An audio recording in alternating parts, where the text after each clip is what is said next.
Hi friends! ఈరోజు మనం మలయాళంలో రీసెంట్‌గా ఒక మంచి సస్పెన్స్ థ్రిల్లర్ కాన్సెప్ట్‌తో వచ్చిన 'వోల్ఫ్' మూవీ స్టోరీ ఎక్స్‌ప్లెయిన్ చేసుకోబోతున్నాం. ఇలాగే మీకింకా ఏ మూవీ స్టోరీ అయినా ఎక్స్‌ప్లనేషన్ కావాలి అంటే ఆ మూవీ నేమ్ అనేది కామెంట్ బాక్స్‌లో కామెంట్ చేయండి. ఇంకా ఏమాత్రం ఆలస్యం చేయకుండా మూవీలోకి వెళ్ళిపోదాం.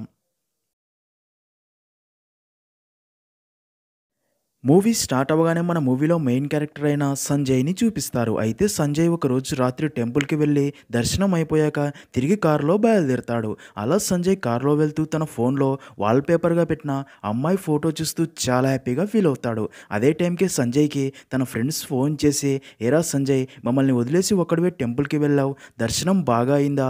హాఫ్ అన్ అవర్‌లో మా దగ్గర ఉండాలి. ప్రసాదం కోసం ఇక్కడ వెయిటింగ్" అంటారు. దానికి సంజయ్, "ఇప్పుడు మీ దగ్గరికి రావడం కుదరదు. ఎందుకంటే టెంపుల్‌లో గణేశాని మొక్కుతున్నప్పుడు ఇక్కడి నుంచి 10 కిలోమీటర్ల దూరంలోనే కదా నీకు కాబోయే భార్య ఇల్లు. అందుకే దారిలో తన ఇంటికి వెళ్ళి తనకి సర్ప్రైజ్ ఇవ్వు అని ఆర్డర్ వేశాడు. అందుకే నాకు కాబోయే భార్య ఇంటికి వెళ్తున్నా" అంటాడు. అది విన్న వినయ్, "రే సంజయ్, ఇది దేవుడు చెప్పాడా లేక నువ్వా?" అనగా దానికి సంజయ్, "దేవుడు చెప్పాడు అనుకుని నేనే డిసిషన్ తీసుకున్నా" అంటాడు. అది విన్న సంజయ్ ఫ్రెండ్ రీవా సంజయ్‌తో, "మీకు ఎంగేజ్‌మెంట్ మాత్రమే అయ్యింది. అయినా పెళ్లికి ముందే నువ్వు తనని కలిసి మాట్లాడితే పెళ్లి తర్వాత నీకు తనతో మాట్లాడాలని ఉండే ఎక్సైట్‌మెంట్ పోతుంది. అయినా ఈ కాలం అమ్మాయిలు పెళ్లికి ముందే ఇలాంటి సర్ప్రైజులు పెద్దగా ఇష్టపడరు. అదీ కాక తనకి ముందే చెప్పకుండా సడన్‌గా తన ఇంటికి వెళ్తే తను టెన్షన్ పడి నీ మీద ఒపీనియన్ చేంజ్ అయ్యే ఛాన్స్ కూడా ఉంది. ఆలోచించుకో" అనగా దానికి సంజయ్, "తను నన్ను చూస్తే పక్కా సర్ప్రైజ్ అవుతుంది.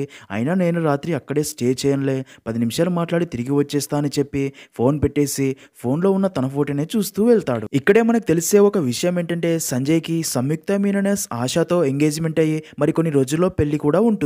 సంజయ్‌కి ఆశ అంటే చాలా ఇష్టం. అయితే సంజయ్ ఇప్పటిదాకా ఆషాతో డైరెక్ట్‌గా 10 నిమిషాలు కూడా మాట్లాడి ఉండడు.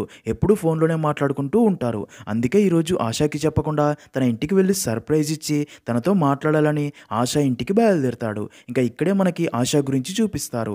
ఆష ఫాదర్ చనిపోయి ఉంటాడు. అందుకే ఆషాని తన అమ్మే పెంచి ఉంటుంది. అయితే ఆష అమ్మకి ఆష అంటే చాలా ఇష్టం. కానీ అట్ ది సేమ్ టైం ఆడపిల్లలకి ఇప్పుడు సమాజంలో ఎక్కువ సేఫ్టీ లేదు అని ఆషాని చాలా స్ట్రిక్ట్‌గా పెంచుతూ ఆషా కోరుకునే ఫ్రీడమ్ ఇవ్వకుండా ఉంటుంది. దాంతో ఆష కూడా తన అమ్మకి ఎదురు చెప్పలేక ఎవరితో ఎక్కువగా మాట్లాడకుండా ఇంట్రోవర్ట్‌గా ఉంటుంది. సీన్ కట్ చేస్తే అలా సంజయ్ ఆషా వాళ్ళ ఇంటి దగ్గరికి చేరుకుంటాడు. అయితే ఆషా వాళ్ళ ఇంటి ముందే చెక్ పోస్ట్ కూడా ఉంటుంది. అక్కడ ఉన్న పోలీస్ ఆఫీసర్స్ అనుకోకుండా అప్పుడే సడన్‌గా అక్కడికి వచ్చిన సంజయ్ కారుకి చిన్న స్క్రాచ్ పడేలా చేయడంతో అది చూసిన సంజయ్ వారి మీద కొంచెం సీరియస్ అవుతాడు. దాంతో పోలీస్ ఆఫీసర్స్ సంజయ్‌కి సారీ చెప్పినా సరే కొంచెం యాటిట్యూడ్ చూపించి లోపలికి వెళ్ళిపోతాడు. దాంతో ఎస్ఐ అక్కడి కానిస్టేబుల్‌తో, "వీడికి చాలా పొగరు ఎక్కువగా ఉంది" అంటాడు. ఇంకా సంజయ్ ఇంటి కాలింగ్ బెల్ కొట్టి ఆశ అతన్ని చూడగానే సర్ప్రైజ్ అవుతుందని వెయిట్ చేయగా ఆశ డోర్ ఓపెన్ చేసి సంజయ్‌ని చూసి షాకింగ్ ఫేస్ పెట్టడంతో సంజయ్, "ఏంటి నన్ను ఈ టైంలో ఇక్కడ చూసి షాక్ అవ్వలేదా?" అని అడగ్గా దానికి ఆశ, "అదేం లేదు. ఈ టైంలో సడన్‌గా నిన్ను ఇక్కడ చూసి కొంచెం నెర్వస్ ఫీల్ అయ్యా. అయినా ఈ టైంలో ఇక్కడ ఏంటి?" అని అడుగుతుంది. దానికి సంజయ్, "పెళ్లి తర్వాత మనం హ్యాపీగా ఉండాలని టెంపుల్‌కి వెళ్ళి పూజ చేయించి ప్రసాదం తీసుకొచ్చా" అని ప్రసాదం ఇస్తాడు. అలా సంజయ్ ఆశతో టైం స్పెండ్ చేయొచ్చు అని హ్యాపీగా ఉండగా ఆశ మాత్రం కొంచెం నెర్వస్‌గానే ఫీల్ అవుతూ సంజయ్‌తో, "ఇంట్లో నేను ఒక్కదాన్నే ఉన్నా. అమ్మ పెళ్లి పనులు ఉంటే బాబాయ్ ఇంటికి వెళ్ళింది. హాఫ్ అన్ అవర్‌లో వస్తుంది" అనగా అది విన్న సంజయ్, "హమ్మయ్య! ఆంటీ లేరా? అయితే మనం ఏకాంతంగా కాసేపు మాట్లాడుకోవచ్చు" అంటాడు. దానికి ఆశ, "అలా కాదు సంజయ్. అమ్మ ఇంట్లో లేనప్పుడు అలా ఇద్దరం ఉండడం కరెక్ట్ కాదేమో. అమ్మ ఇలా మన ఇద్దరిని చూస్తే మనం ముందే ప్లాన్ చేశాం అనుకుంటుంది. మా అమ్మ గురించి నీకు తెలీదు. తనకి అన్నీ అనుమానాలే" అంటుంది. అది విన్న సంజయ్, "నేను పరాయివాడిని కాదు కదా ఆశ. మనం మరి కొన్ని రోజుల్లో పెళ్లి చేసుకోబోతున్నాం. ఇలా ఉంటే తప్పేంటి? అయినా మన పెళ్లి తర్వాత కూడా నీతో మాట్లాడాలంటే మీ అమ్మ పర్మిషన్ తీసుకోవాలా? మీ అమ్మ మరీ టార్చర్ చేస్తుంది" అని కొంచెం సీరియస్ అవుతాడు.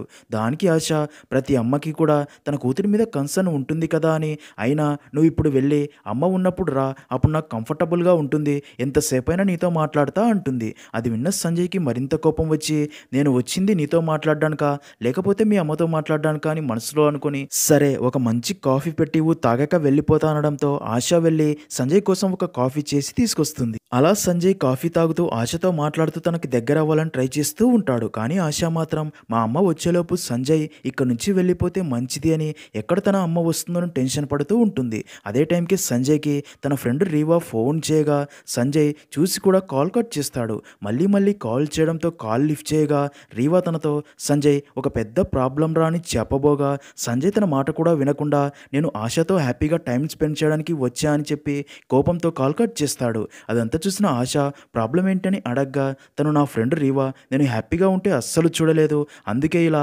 ప్రాబ్లం అని డిస్టర్బ్ చేస్తుంది అంటాడు. అలా సంజయ్ మళ్ళీ ఆశతో క్లోజ్ అవ్వాలని చూడగా అదే టైంకి ఆశకి తన అమ్మ ఫోన్ చేస్తుంది. ఆశ ఫోన్ లిఫ్ట్ చేయగా తన అమ్మ ఆశతో ఎన్నిసార్లు కాల్ చేసినా ఫోన్ లిఫ్ట్ చేయలేదు ఎందుకనగా దానికి ఆశ సారీ అమ్మ ఫోన్ వైబ్రేషన్లో ఉంది చూసుకోలేదు అంటుంది. ఆశతో తన అమ్మ సరే కానీ అర్జెంట్గా టీవీ ఆన్ చేసి న్యూస్ చూడు అనడంతో ఆశ టీవీ ఆన్ చేసి న్యూస్ చూడగా దేశంలో కరోనా కేసులు ఎక్కువ అవుతూ ఉండడంతో ప్రైమ్ మినిస్టర్ ఈ రోజు అర్ధరాత్రి 12 గంటల నుంచి 21 రోజుల పాటు లాక్డౌన్ విధిస్తున్నట్లు ఇంట్లో నుంచి ఎవరూ బయటికి రాకూడదని ప్రకటిస్తాడు. అది చూసిన ఆశ షాక్ అయ్యి సంజయ్తో అదే విషయం చెప్పి వెంటనే అక్కడి నుంచి వెళ్ళిపోమని చెప్తుంది. దానికి సంజయ్ నేను వెళ్తే నువ్వు ఒంటరిగా అవుతావు కదా, అందుకే మీ అమ్మ ఇంటికి వచ్చేదాకా ఉండి తర్వాత వెళ్తా అంటాడు.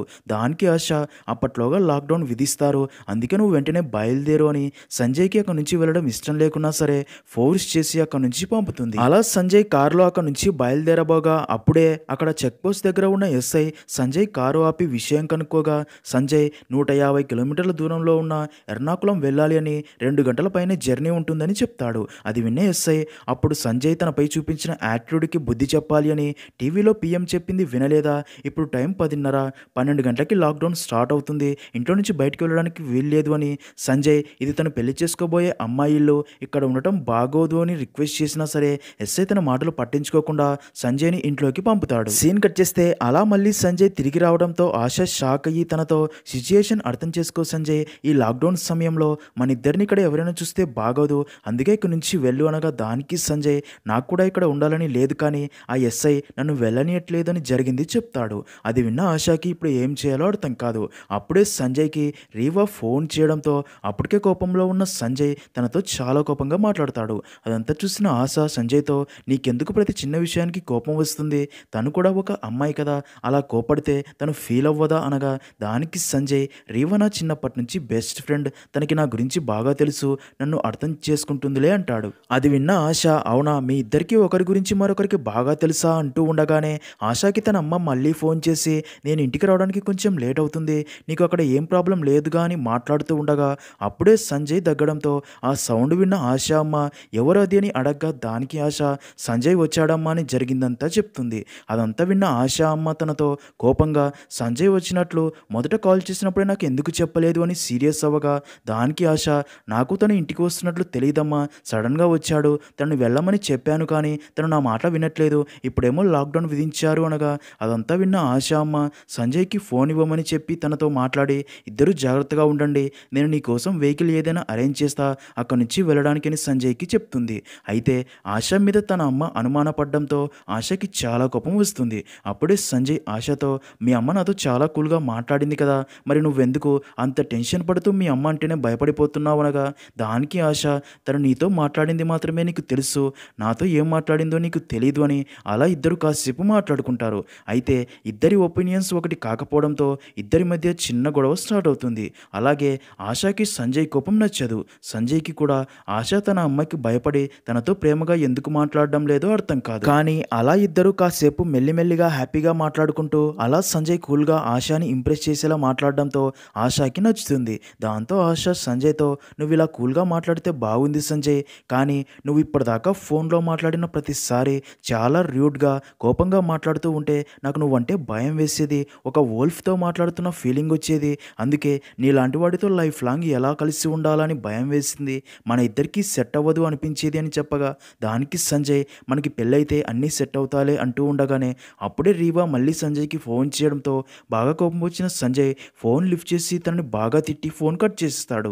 అది చూసిన ఆశ సంజయ్ ఇంకా మారడు అనుకుని తనతో నాకు నిద్ర వస్తుంది, అమ్మ వచ్చేదాకా నువ్వు కూడా పడుకోని సంజయ్కి ఒక రూమ్ చూపించి పడుకోమని ఆశ కూడా తన రూమ్లోకి వెళ్ళిపోతుంది. అప్పుడే ఆశకి తన అమ్మ ఫోన్ చేసి సంజయ్ ఏం చేస్తున్నాడని అడగ్గా దానికి ఆశ తనని ఒక రూమ్లో పడుకోమని చెప్పా, నేను నా రూమ్లో ఉన్నాను అని తన అనుమానం తీరేలా వీడియో కాల్ చేసి చూపిస్తుంది. నెక్స్ట్ సీన్లో అలా అర్ధరాత్రి సమయంలో సంజయ్ తన రూమ్లో నిద్రపోతూ ఉండగా ఏదో శబ్దం వినిపించడంతో సంజయ్ బయటకు వచ్చి చూడగా టేబుల్ మీద నుండి బాటిల్ కింద పడి ఉండడం చూసి దాన్ని పైన పెట్టి మళ్ళీ తన రూమ్లోకి వెళ్ళి పడుకుంటాడు. సీన్ కట్ చేస్తే మరుసటి రోజు ఉదయం ఆశ సంజయ్ కోసం టిఫిన్ రెడీ చేస్తుంది. సంజయ్ ఆశతో మీ అమ్మ ఇంకా రాలేదా అని అడగ్గా అడగ్గా దానికి ఆశ అమ్మ లాక్డౌన్ వల్ల రిలేటివ్స్ వాళ్ళ ఇంటి దగ్గరే ఉండిపోయిందంట అని. అయితే నువ్వు ఇక్కడ నుంచి వెళ్లేందుకు ఒక వెహికల్ అరేంజ్ చేసింది, ఒక అంబులెన్స్ ఇదే దారిలో ఎర్నాకుళం వెళ్తుందంట. అది ఇంటి ముందు 5 సెకండ్స్ ఆగుతుందంట. అందులోనే నువ్వు వెళ్ళబోతున్నావు, టిఫిన్ తిని రెడీ అవ్వు అని చెప్తుంది. అది విన్న సంజయ్ నేను ఇక్కడి నుంచి వెళ్ళిపోవడం నీకు ఇష్టమే కదా అనగా దానికి ఆశ అలా ఏం లేదు, సిచ్యుయేషన్స్ అలా ఉన్నాయని అంటుంది. అదే టైంకే చెక్ పోస్ట్ దగ్గర ఉండే కానిస్టేబుల్ ఆశ ఇంటి దగ్గరికి వచ్చి ఎస్ఐ జై సార్కి గొంతు నొప్పిగా ఉంది, అందుకే హాట్ వాటర్ కావాలి అని అడగ్గా సంజయ్ తనతో రాత్రి మీరు నన్ను ఇక్కడ నుంచి వెళ్ళనీయకుండా చీప్గా మాట్లాడారు కదా అని సీరియస్ అవుతాడు. కానీ ఆశ మాత్రం గొడవ ఎందుకు అని లోపలికి వెళ్ళి హాట్ వాటర్ తెచ్చి కానిస్టేబుల్కి ఇచ్చి పంపుతుంది. దాంతో సంజయ్కి ఆశ మీద కూడా కోపం వచ్చి రాత్రి వాళ్ళు మన గురించి వల్గర్గా మాట్లాడి ఫన్ అన్నారు, అలాంటి వారికి ఎందుకు హెల్ప్ చేసావని అలా ఇద్దరి మధ్య చిన్న గొడవ స్టార్ట్ అవ్వగా అదే టైంకే పై రూమ్ నుండి ఏదో వస్తువు కింద పడి పగిలిపోయిన శబ్దం రావడంతో ఆ శబ్దం విన్న సంజయ్ పైన ఎవరు ఉన్నారు, రాత్రి కూడా ఇలాంటి శబ్దం వచ్చింది అని వెంటనే పై ఫ్లోర్కి వెళ్ళి అన్ని రూమ్స్ తిరిగి చూస్తూ ఉంటాడు. ఆశ మాత్రం పైన ఎవ్వరూ లేరు అని సంజయ్ని ఆపబోతుంది. కానీ సంజయ్ రూమ్స్ అన్ని వెతుకుతూ అలా ఒక రూమ్ డోర్ ఓపెన్ చేసి అక్కడి దృశ్యం చూసి సంజయ్ మైండ్ బ్లాక్ అవుతుంది. ఇక్కడే రివీల్ అయ్యే ట్విస్ట్ ఏంటి అంటే ఆ రూమ్లో ఒక వ్యక్తి ఉంటాడు. తను చూడడానికి 45+ ఏజ్లో కొంచెం సైకోలా ఉంటాడు. తనని చూసిన సంజయ్ ఎవడరా నువ్వు ఇక్కడ ఏం చేస్తున్నావు అని ఎంత అడిగినా సరే ఆ వ్యక్తి ఎలాంటి సమాధానం చెప్పడు. దాంతో సంజయ్కి ఏమీ అర్థం కాక ఆశని తను ఎవరు ఇక్కడ ఏం చేస్తున్నాడు చెప్పు అని ఎన్నిసార్లు అడిగినా ఆశ కూడా సైలెంట్గా ఉండిపోతుంది. ఆ వ్యక్తి కూడా సంజయ్ మాటలు అస్సలు పట్టించుకోకుండా కూల్గా సిగరెట్ తాగుతూ ఉండడంతో సంజయ్కి చాలా కోపం వస్తుంది. దాంతో ఆశని అసలు ఎవడు వీడు, మీ ఇంట్లో ఏం చేస్తున్నాడు నిజం చెప్పు అని గట్టిగా అడగడంతో ఆశ చాలా కూల్గా తన పేరు జో అని, తను నా ఇంట్లోనే ఉన్నాడు అంటే నీకు ఇంకా అర్థం కావటం లేదా, నీతో చాలా కష్టమని, నిజానికి నేను జోతో వెళ్ళిపోవాలని పక్కా ప్లానింగ్ రెడీ చేసుకున్నా కానీ అదే సమయానికి నువ్వు ఎంట్రీ ఇచ్చి నా ప్లానింగ్ మొత్తం నాశనం చేసావు అంటుంది.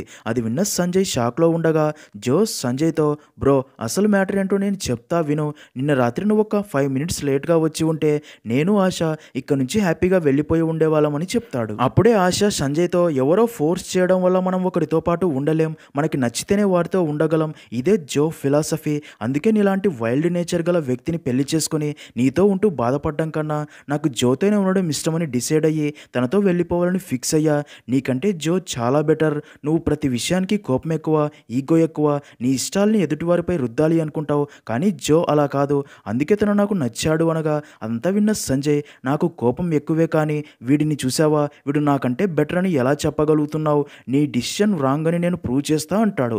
దానికి ఆశ జో గురించి ఎవరో చెప్తే నమ్మాల్సిన అవసరం నాకు లేదు, జో ఎప్పుడు చాలా కూల్గా కామ్గా ఉంటాడు, అందుకే నాకు తన బిహేవియర్ నచ్చింది అనగా దానికి సంజయ్ సరే అసలు జో నీకు ఎలా తెలుసు, మీరు ఎలా కలిశారు చెప్పు అని అడగ్గా దానికి ఆశ మేమిద్దరం ఫేస్బుక్లో పరిచయం అయ్యాం, జో ఒక ట్రావెలర్, తను సౌత్ ఆఫ్రికాలో టూర్స్ అండ్ ట్రావెల్స్ కంపెనీలో జాబ్ చేస్తాడు, ఇంకా జో ఎప్పుడు కూల్ అండ్ హ్యాపీగా ఉంటూ తన పక్క వారిని కూడా హ్యాపీగా ఉంచుతాడు, జోతో ఉంటే అదే హ్యాపీనెస్ నా లైఫ్లోకి వస్తుందని నాకు తెలుసు అంటుంది. అలాగే జో నేచర్ ఎలాంటిది అనేది జో ఫేస్బుక్ ప్రొఫైల్లోని పోస్టులు చూస్తే నీకే అర్థమవుతుంది. అందులో జో ట్రావెల్ ఫొటోస్, నేచర్కి సంబంధించిన photos, animal photos, tree photos ఉంటాయి. ప్రతి ఫోటోలో కూడా బ్యూటిఫుల్ ఫీలింగ్ ఉంటుంది, అవి చూడగానే పాజిటివ్ వైబ్ వస్తుంది. అదే నీ ఫేస్బుక్ ప్రొఫైల్లో ఫొటోస్ చూడు, జిమ్ వర్కౌట్స్ అంటూ, హెయిర్ కట్ అంటూ, బాడీ ఎక్స్పోజ్ చేస్తూ ఉన్న ఫొటోస్ ఉంటాయి, అదంతా కూడా వేస్ట్ స్టఫ్ అంటుంది. దానికి సంజయ్ ఇప్పుడున్న యూత్ అందరూ కూడా ఇలాగే ఉంటారు, వీడిలాగా నాకు 50 ఏళ్ళ ముసలోడిని కాదుగా అనగా దానికి జో హలో బ్రో ఐఎమ్ జస్ట్ 46+ అంటాడు. అప్పుడే ఆశ బర్త్ సర్టిఫికేట్ చూసి ప్రేమ పుట్టాలని లేదుగా సంజయ్, నేను ఎవరితో అయితే హ్యాపీగా ఉంటాను అని నమ్మకం వస్తుందో వారితోనే ఉంటా, జోతో చాట్ చేశాక తనతో మాట్లాడాక నేను తన లాంటి కూల్ అండ్ హ్యాపీ నేచర్ గల వ్యక్తితో ఉంటేనే లైఫ్ లాంగ్ హ్యాపీగా ఉంటా అనిపించింది, నీలాంటి యాంగర్ అండ్ ఈగో వ్యక్తితో ఉండి మెంటల్ టార్చర్ అనుభవించడం కన్నా జోతో హ్యాపీ లైఫ్ లీడ్ చేయడం కరెక్ట్ అనుకున్నా అంటుంది. అదంతా విన్న సంజయ్ తను నిన్ను ట్రాప్ చేశాడు, తను నీకు కరెక్ట్ కాదు, నా మాట విను అనగా దానికి జో చూడు సంజయ్ మనం ఆడవారి మాటలకి రెస్పెక్ట్ ఇవ్వాలి, తనకి నచ్చిన వారిని తను సెలెక్ట్ చేసుకోవడంలో ఎలాంటి తప్పు లేదు, ఆశ నీకంటే నేనే బెటర్ అని నన్ను సెలెక్ట్ చేసుకుంది, అది ఎందుకో నాకు కూడా తెలియదు, నిన్ను వద్దు అనుకుంది అంటే నీకంటే నేను బెటర్ అనే కదా అనగా అది విన్న సంజయ్ కోపంతో ఆ డెసిషన్ తప్పు అని నేను ప్రూవ్ చేస్తా అని జోని కొడతాడు. అప్పుడే అక్కడికి ఆశ వచ్చి సంజయ్ని ఆపాలని చూడగా సంజయ్ తనతో వీడు నీకు కరెక్ట్ కాదు, ఏదో తప్పు జరుగుతుంది అనిపిస్తుంది, నువ్వు వీడి మాయ మాటలకి పడిపోయావని ఎంత చెప్పినా సరే ఆశ సంజయ్ మాటలు అస్సలు నమ్మదు. అప్పుడే జో సంజయ్‌తో "నీకు అమ్మాయిలతో ఎలా బిహేవ్ చేయాలో తెలీదు. నువ్విలా అందరి మీద రూడ్‌గా ప్రవర్తిస్తున్నావు కాబట్టే ఆషకి నువ్వు నచ్చలేదు. అయినా ఏం బాధపడకు. నా నేచర్ నచ్చి ఆష నన్ను ఎలా ఇష్టపడిందో నీకు ఎవరో ఒక అమ్మాయి ఉంటుందిలే. కానీ ఆ అమ్మాయి నీ లైఫ్‌లోకి వచ్చేదాకా వెయిట్ చెయ్యి" అంటాడు. అలాగే ఆషతో "సంజయ్‌ని ఇక నుంచి పంపించేసేయ్ బేబీ. త్వరగా మనం కూడా ఇక నుంచి వెళ్ళిపోదాం" అనగా దానికి సంజయ్ "ఆష నిన్ను వీడితో ఒంటరిగా వదిలి నేను ఎక్కడికి వెళ్ళను. వీడిని చూస్తుంటే సైకోలా ఉన్నాడు. నిన్ను తీసుకెళ్ళి ఏ రెడ్ లైట్ ఏరియాలోనైనా అమ్మేసేవాడిలా ఉన్నాడు. ఫేస్‌బుక్ ద్వారా అమ్మాయిల్ని ట్రాప్ చేసి ఇప్పటిదాకా ఎంతమంది అమ్మాయిల జీవితాలు నాశనం చేశాడో" అనగా అది విన్న జో నవ్వి "నేను నీకు అలా కనిపిస్తున్నానా? అలాంటి వాడినే అయితే ఇన్ని రోజులైంది ఆషకి పరిచయం అయ్యి ఏ ఒక్కరోజు కూడా తనతో అసభ్యకరంగా మాట్లాడలేదు కదా. తనకి తెలిసి నేను ఎలాంటి వాడినో నీ ముందు ప్రూవ్ చేసుకోవాల్సిన అవసరం నాకు లేదు" అంటాడు. ఆష కూడా జోకే సపోర్ట్ చేయడంతో సంజయ్‌కి ఏం చేయాలో అర్థం కాదు. అదే టైంకే ఆషకి తన అమ్మ ఫోన్ చేసి సంజయ్ కోసం అంబులెన్స్ మరి కాసేపట్లో ఇంటి దగ్గరికి వస్తుంది అని చెప్తుంది. అది చూసిన సంజయ్ ఆష అమ్మకి నిజం చెప్పాలి అని చూడగా ఆష వెంటనే కాల్ కట్ చేసేస్తుంది. అలాగే సంజయ్‌తో మరి కాసేపట్లో అంబులెన్స్ వస్తుంది, వెళ్ళిపోమని చెప్తుంది. దానికి సంజయ్ మాత్రం "నేను ఈ మ్యాటర్ సాల్వ్ అయ్యేదాకా ఇక్కడి నుంచి నేను వెళ్ళను. వీడిని చూస్తుంటే నాకు చాలా భయం వేస్తుంది. వీడు నీకు అన్ని అబద్ధాలే చెప్తున్నాడు. వీడు పెద్ద ఫ్రాడ్" అని ఆషకి ఎంత నచ్చజెప్పినా సరే ఆష జో మాయలో పడి సంజయ్ మాటలు అస్సలు పట్టించుకోదు. అప్పుడే జో ఆషతో "బేబీ నువ్వు వెళ్ళి నా కోసం ఒక మంచి టీ రెడీ చేసుకుని తీసుకునిరా. అప్పట్లోగా సంజయ్‌కి అర్థమయ్యేలా నేను చెప్తానడంతో ఆష టీ చేయడానికి కిచెన్లోకి వెళ్తుంది. అప్పుడే సంజయ్ జోతో "అసలు ఎవడ్రా నువ్వు? నీ మాయ మాటలు ఆష నమ్ముతుందేమో కానీ నేను నమ్మను. నీ అడ్రస్ ఏంటో చెప్పురా. నువ్వు ఇక్కడికి ఏ ఇంటెన్షన్‌తో వచ్చావని" అడగ్గా దానికి జో "నేను అడవిలో జంతువుల మధ్య తిరిగే బలమైన తెలివైన వేటగాడిని. నాకు ఎవరిని ఎలా డీల్ చేయాలో అంతా తెలుసు. నీకు ఆషపై చాలా ప్రేమ ఉంది. అది ఇన్సైడ్. కానీ బయటికి దాన్ని వారి ముందు ఎలా ఎక్స్‌ప్రెస్ చేయాలో నీకు అస్సలు తెలియదు. అందుకే నువ్వు ఆషకి నచ్చట్లేదు. నీకు నా గురించి తెలుసుకోవాలని చాలా ఆశగా ఉంది కదా. నా గురించి చెప్తా విను. నేను అడవిలో జంతువుల్ని దారుణంగా వేటాడి చంపుతా. వాటిని వేటాడి చంపుతుంటే నాకు చాలా ఆనందంగా ఉంటుంది. నీకో విషయం తెలుసా? అడవిలో జంతువుల్ని చంపడం కన్నా మనుషుల్ని చంపడం చాలా ఈజీ అని నాకు తెలిసాక నా పద్ధతి మార్చుకున్నా. అప్పటినుంచి ట్రాప్ చేసి వారిని చిత్రహింసలు పెడుతూ చంపుతూ ఆనందించేవాడిని. కొన్ని రోజుల ముందే ఒక మర్డర్ కూడా చేశా. అలాంటి నాకు రీసెంట్‌గానే నా ఫేస్‌బుక్ ప్రొఫైల్ చూసి నేను నచ్చాను అని ఆష నాకు మెసేజ్ చేసి నాకు పరిచయమైంది. నేనంటే ఇష్టం అంది. నాతో కలిసి ఉంటా అంది. వేటగాడి దగ్గరికే బంగారు లేడీ వస్తే ఆ వేటగాడు ఊరికే ఉంటాడా? అందుకే తనని ప్లాన్ ప్రకారం చంపాలి అని ఒక ప్లాన్ కూడా రెడీ చేశా. కానీ అనుకోకుండా నువ్వు తన ఇంటికి వచ్చి నాకు ఆషని చంపడంలో మరింత ఈజీగా చేశావు. అదెలా అంటే నువ్వు ఆష ఇంట్లోకి రావటం చెక్ పోస్ట్ దగ్గర పోలీసులు చూశారు. అలాగే నీ ఫ్రెండ్స్ కూడా తెలుసు. అంటే ఈ ఇంట్లో మీ ఇద్దరు మాత్రమే ఉన్నారని అందరూ అనుకుంటున్నారు. నేను ఉన్నది ఎవ్వరికీ తెలీదు. అందుకే ఆషని నేను చంపి వెళ్ళిపోతే ఆషని నువ్వే చంపావని అందరూ అనుకుంటారు. ఇప్పుడు ఈ ఇంట్లో నేను ఏది చేసినా సరే అది నువ్వే చేసినట్టు లెక్క అని నవ్వుతాడు. అదంతా విన్న సంజయ్‌కి చాలా కోపం వచ్చి జోని బాగా కొడతాడు. అప్పుడే అక్కడికి ఆష వచ్చి సంజయ్‌ని ఆపి "నీకు ఎన్నిసార్లు చెప్పినా అర్థం కాదా? నువ్వంటే నాకు ఇష్టం లేదు" అని సంజయ్‌ని బాగా తిడుతుంది. ఆష రాగానే జో మళ్ళీ చాలా కూల్‌గా మాట్లాడి తనని వెళ్ళి కాఫీ తీసుకురమ్మని పంపుతాడు. అదంతా చూస్తున్న సంజయ్‌కి ఆష ఎంత చెప్పినా నమ్మదు అని అర్థమయ్యి జో నుండి ఆషని ఎలాగైనా కాపాడాలని ఫిక్స్ అయ్యి చెక్ పోస్ట్ దగ్గర ఉన్న పోలీసులకి అసలు విషయం చెప్పాలి అని డోర్ ఓపెన్ చేసి వెళ్ళబోగా అది చూసిన జో కోపంతో సంజయ్‌ని ఆపి గొంతు గట్టిగా పట్టుకొని తనని చంపబోతాడు. అప్పుడే అక్కడికి వచ్చిన ఆష అదంతా చూసి షాక్ అయ్యి సంజయ్‌ని వదిలేయమని జోని రిక్వెస్ట్ చేస్తుంది. అలా సంజయ్‌కి ఊపిరాడక ఆల్మోస్ట్ చనిపోయే స్థితిలో జో తనని వదిలేస్తాడు. అప్పటిదాకా ఎంతో కూల్గా ఉండే జో అసలు రూపం చూసిన ఆష మైండ్ బ్లాక్ అవుతుంది. జో ఒక సైకోలాగా బిహేవ్ చేస్తూ సంజయ్‌ని టార్చర్ చేయాలి అని చూస్తూ ఆష మీద కూడా కోప్పడడంతో ఆషకి జో ఎలాంటి వాడో అర్థమయ్యి జోని చూసి ఫుల్గా భయపడిపోతుంది. అదే టైంకే చెక్ పోస్ట్ దగ్గర ఉన్న ఎస్ఐకి వాష్రూమ్ అర్జెంట్ అయ్యి ఆష ఇంటి దగ్గరికి వచ్చి ఆషని పిలిచి అదే విషయం అడిగి వాష్రూమ్లోకి వెళ్తాడు. అయితే సంజయ్ ఎస్ఐకి జో గురించి చెప్పాలి అనుకుంటాడు. కానీ జో సంజయ్‌కి కత్తి పెట్టి బెదిరించి చాటుగా నించుని ఉంటాడు. దాంతో సంజయ్ అండ్ ఆష ఎస్ఐకి ఏమీ చెప్పరు. అలా ఎస్ఐ మళ్ళీ అక్కడి నుంచి వెళ్ళిపోయాక ఆష జోని చూసి భయపడిపోతూ జోతో అసలు నువ్వు ఎవరు అని అడగ్గా దానికి జో నవ్వి నేను ఎవరు అని నీకు పరిచయమైన ఇన్ని రోజుల తర్వాత అడుగుతున్నావా స్వీట్ హార్ట్? నాకు సౌత్ ఆఫ్రికాలో మనుషుల్ని చంపేందుకు లైసెన్స్ ఉంది. అయినా మనుషుల్ని చంపేందుకు స్పెషల్గా లైసెన్స్ అవసరమే లేదులే. ఇలాంటి ఒక సిచ్యుయేషన్ వస్తే చాలు 20 సంవత్సరాల నుండి ఇలా మనుషుల్ని వేటాడి చంపుతున్నా అనగా దానికి ఆష మరి నువ్వు టూర్ అండ్ ట్రావెల్స్ కంపెనీలో వర్క్ చేస్తా అన్నావు కదా అంటుంది. దానికి జో అవును నిజమే, మా కంపెనీకి గేమ్ హంటింగ్ లైసెన్స్ కూడా ఉంది. మన దగ్గర డబ్బు ఉంటే చాలు సౌత్ ఆఫ్రికాలో మనిషిని తప్ప ఏ జంతువునైనా వేటాడి చంపొచ్చు. సింహంని చంపాలి అంటే 50 లక్షలు. అలా ప్రతి జంతువుకి ఒక రేటు ఉంటుంది. చాలామంది దగ్గర డబ్బు ఉండేది కానీ వారికి వేటాడడం తెలీదు. అందుకే నేను వారికి యానిమల్స్ని ఎలా వేటాడి చంపాలో చూపించేవాడిని అని తను ఎంత ఘోరంగా జంతువుల్ని వేటాడి చంపేవాడో క్లియర్గా చెప్తాడు. అదంతా విన్న ఆశ మరింత భయపడిపోతుంది. అప్పుడే సంజయ్ ఆశతో నన్నే వైల్డ్ నేచర్ అన్నావు, మరి వీడేంటి అంటాడు. దానికి జో అవును నేను వైల్డర్నే అని. ఆశ నీకు గన్తో యానిమల్స్ని ఎలా వేటాడి చంపాలో నేర్పిస్తా, వాటిని చంపి వాటి రక్తాన్ని టచ్ చేస్తే ఆ ఫీల్ నీకు తెలిసేలా చేస్తా, గేమ్ హంటింగ్లో నిన్ను రాణిని చేస్తా అంటాడు. అదంతా విన్న ఆశ భయపడి సంజయ్ చేయి పట్టుకుంటుంది. అప్పుడే ఆశకి తన అమ్మ ఫోన్ చేసి మరో 5 నిమిషాల్లో అంబులెన్స్ అక్కడికి వస్తుంది అని చెప్పడంతో అది విన్న సంజయ్ అక్కడి నుంచి వెళ్ళబోగా ఆశ సంజయ్ చేయి పట్టుకొని నన్ను వదిలి వెళ్ళకు అని రిక్వెస్ట్ చేస్తుంది. దాంతో ఇద్దరు చాలా ఎమోషనల్ అవుతారు.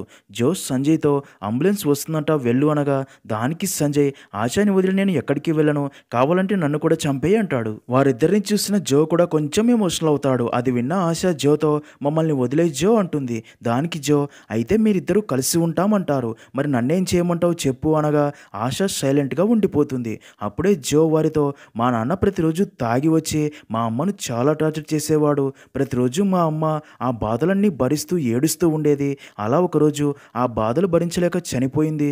నువ్వు నాతో మాట్లాడాక నీలో నన్ను మా అమ్మని చూసుకున్నాను. అలాంటి అమ్మాయిని నేను ఎందుకు చంపుతాను అని సంజయ్తో ఇప్పుడు చెప్పింది మాత్రమే నేను అని, అంతేగాని మనుషుల్ని చంపే మృగాన్ని మాత్రం కాదు అని ఆశ అండ్ సంజయ్ని కలిపి ఇప్పటి యూత్ ఒకరినొకరు సరిగ్గా అర్థం చేసుకోలేక విడిపోతున్నారు. మీరైనా ఇప్పటికీ అర్థం చేసుకున్నారు, హ్యాపీగా ఉండండి. ఆశని జాగ్రత్తగా చూసుకో. ఫ్యూచర్లో ఆశకి ఏదైనా బాధ కలిగిస్తే నేను మళ్ళీ తిరిగి వస్తా అని. అలా ఆశ అమ్మ పంపిన అంబులెన్స్లో జో అక్కడి నుంచి వెళ్ళిపోతాడు. తర్వాత ఆశ సోషల్ మీడియాలో జో గురించి పూర్తిగా తెలుసుకోకుండా జో ప్రొఫైల్ చూసి నమ్మి మోసపోయాను, ఇంకెప్పుడు ఇలా చెయ్యను అని సంజయ్కి సారీ చెప్పి అలా ఇద్దరు కలిసిపోతారు. సంజయ్ కూడా ఆశతో నాకు ఉన్న ఈ అధిక కోపం వల్ల నిన్ను కూడా చాలా బాధ పెట్టాను, ఇప్పటి నుంచి నా కోపాన్ని తగ్గించుకుంటాను అని సారీ చెప్తాడు. అప్పుడే ఆశకి తన అమ్మ ఫోన్ చేయగా ఆశ తనతో అమ్మ మీ అల్లుడు అంబులెన్స్ మిస్ అయ్యాడు, ఇంకా లాక్డౌన్ పూర్తయ్యేదాకా మన ఇంట్లోనే ఉంటాడు అని చెప్తుంది. అలా ఇద్దరు హ్యాపీగా లాక్డౌన్లోనే లిమిటెడ్ పీపుల్తో మ్యారేజ్ చేసుకుని హ్యాపీగా ఉంటారు. సోషల్ మీడియాలో ముక్కు మొహం తెలియని వారితో పరిచయాలు పెంచుకొని మోసపోకండి అనే మాటతో మూవీ అనేది ఎండ్ అవుతుంది.